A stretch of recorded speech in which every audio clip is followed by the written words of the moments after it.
नमस्कार, मैं हूं मधुर और आप देख रहे हैं यूपी तक। और इस समय जो सबसे बड़ी खबर है वो है जम्मू कश्मीर के पहलगाम के बैसरन में बड़ा आतंकी हमला हुआ, जिसने मानो पूरी दुनिया को ही हिला कर रख दिया है।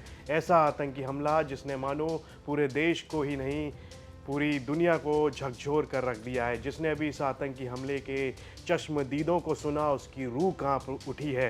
रोते बिलखते लोगों की तस्वीरों ने सभी की आंखें नम कर दी हैं। आतंकियों ने जिस तरह से चुन चुन कर पर्यटकों को निशाना बनाया उससे लोगों का खून खौल रहा है। इस हमले के बाद यूपी की जनता में गुस्सा देखने को मिला है। सोशल मीडिया पर #पहलगाम अटैक ट्रेंड कर रहा है, तो वहीं सियासी गलियारों में भी एक ओर शब्दों की श्रद्धांजलि है तो दूसरी ओर सवालों की फहरिस्त, सियासी बयानों का सैलाब उमड़ पड़ा है।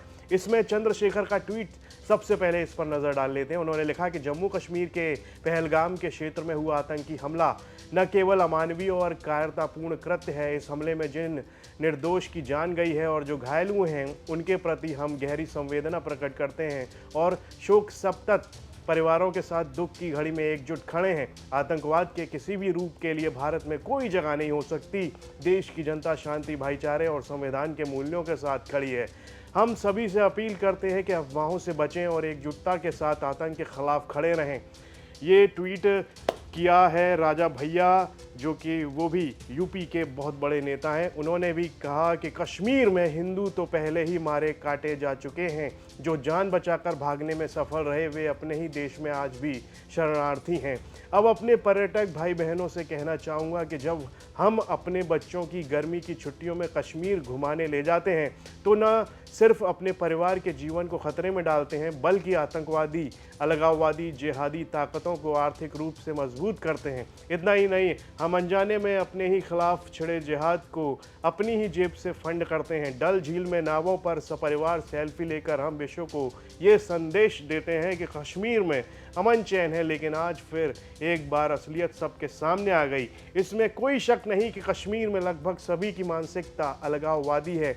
कोई प्रत्यक्ष तो कोई परोक्ष रूप से आतंक का समर्थन करता है, तो वहाँ के राजनीतिक दल भी इसका अपवाद नहीं है। ऐसे में हम कश्मीर जाकर होटल भोजन खरीदारी करके उनके अल जिहाद को ही बल देते हैं।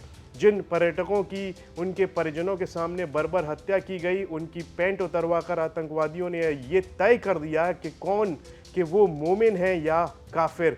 कलावा देख के और वस्त्र उतार कर धर्म देखने के बाद गोली मारने वाले आतंकियों ने एक बार फिर साबित कर दिया कि आतंकवाद का मजहब होता है।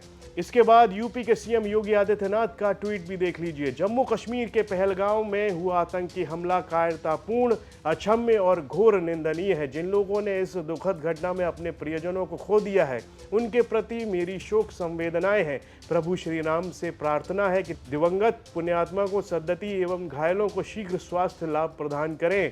इसके बाद सपा सुप्रीमो अखिलेश यादव ने भी ट्वीट किया। उन्होंने लिखा कि भाजपा ने जम्मू कश्मीर के बेहद दर्दनाक हादसे पर बचकाना विज्ञापन छापकर साबित कर दिया है कि भाजपाइयों की संवेदना उनके प्रति शून्य है। जिन्होंने अपना जीवन खोया है और जिनके परिजनों पर दुखों का पहाड़ टूट पड़ा है, भाजपा अब ये विज्ञापन हटवा भी देगी तो भी उसका ये पाप उसके कट्टर समर्थक तक माफ नहीं करेंगे। भाजपा हमेशा आपदा में अपनी सत्ता और सियासत के लिए अवसर ढूंढती है। भाजपा अपनी सत्ता के सिवा किसी की सगी नहीं है।